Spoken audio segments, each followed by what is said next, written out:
you are truly wide open bliss of a spiritual nature, profound, actually indescribable. Yet we have pointer descriptive words like formless, unchanging, unborn, certainly not ever dying, the absolute, the unconditional, this in which everything arises is known, experienced, thought, felt, sensed. And yet what you are is the unthought, unsensed, unseen, unheard host for whatever happens. Open awareness. There's no paths or gateways or doors to this. You are this. And so, such utter completeness and wholeness, nothing at all lacking. Right where you are, closer than close, immediate, as what you truly are.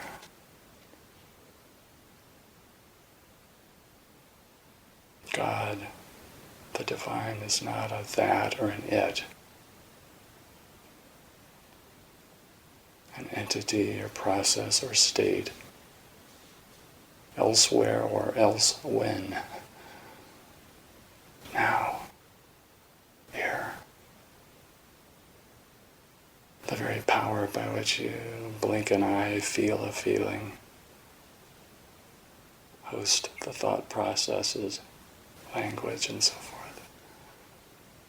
This power, formless, shapeless, colorless, partless and seamless, so still and yet so vibrating as all this. Om. Om. Om.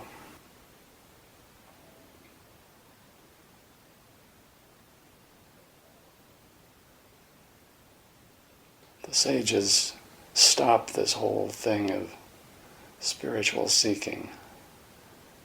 They simply allow God to be God, the reality to be the reality.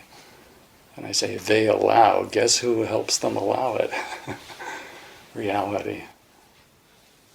This, like the old texts say, Shankara repeats it many times. 1300 years ago, the self awakens all jivas to self, all souls or personal consciousnesses. So sages are simply the allowing by God of God to be God. No interference, no complications, no illusions or ignorance that there's a separate me that needs to realize God or the self in some process that I have to do by my ego power. There is no ego power. Don't even know how you grow a single hair. It happens by the one power. So sages are surrendered by the power of this power unto this power. So simple. So absolutely profound. And then the personal consciousness and the mind-body instruments. The personal consciousness is itself an instrument of the formless supra-personal, the source of all persons. The body-mind ego-g, dear, precious, poignant personal consciousness self, are all instruments for this. So everything is just happening, just unfolding in the play of physical space-time and psychological and psychic space-time. It all plays out by the will of this one doer, this one all-accomplishing power, this vitality or aliveness.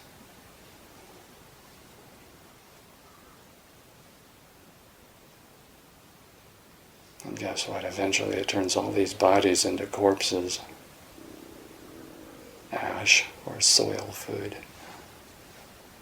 It turns all these minds into, I don't know what.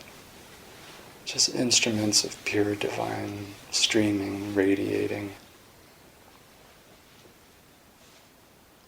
In other words, the soul, so to say, the personal consciousness, just becomes this fountain of divine virtues and capacities, blissful, radiant qualities, qualities of wholeness and holiness, wholesomeness. But the me has nothing to do with any of it. This is all, I was going to say God's handiwork, but God's handless, bodiless play. It's not work. God is playing as this. The one self of all selves plays as each self. And the environments and worlds and dimensions and energies and laws of physics and laws on the psychophysical and metaphysical level. This is so rich, so profound, this reality.